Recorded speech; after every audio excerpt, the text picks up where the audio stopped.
الذين يحملون العرش ومن حوله يسبحون بحمد ربهم ويؤمنون به ويستغفرون للذين آمنوا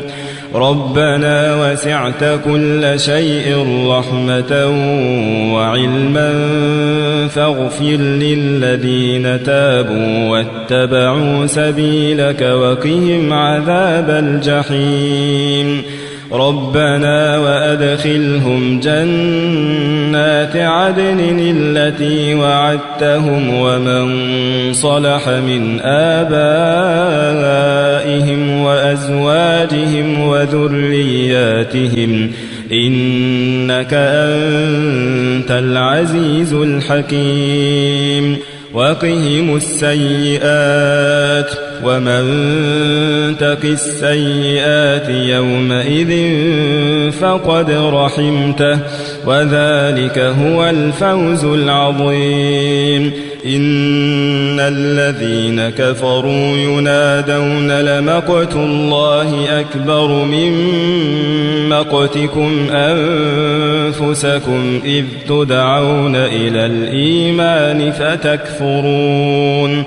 قالوا ربنا أمتنا اثنتين وأحييتنا اثنتين فاعترفنا بذنوبنا فهل إلى خروج من سبيل ذلكم بأنه إذا دعي الله وحده كفرتم وإن يشرك به تؤمنوا فالحكم لله العلي الكبير هو الذي يريكم آياته وينزل لكم من السماء رزقا وما يتذكر إلا من ينيب فادعوا الله مخلصين له الدين ولو كره الكافرون رفيع الدرجات ذو العرش يلقي الروح من أمره على من يشاء من عباده لينذر يوم التلاق يوم هم بارزون لا يخفى على الله منهم شيء لمن الملك اليوم لله الواحد القهار اليوم تجزى كل نفس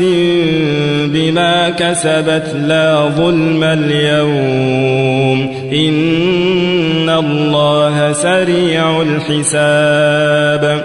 وأنذرهم يوم الآزفة إذ القلوب لدى الحناجر كاظمين ما للظالمين من حميم ولا شفيع يطاع يعلم خائنة الأعين وما تخفي الصدور والله يقضي بالحق والذين يدعون من دونه لا يقضون بشيء إن الله هو السميع البصير أولم يسيروا في الأرض فينظروا كيف كان عاقبة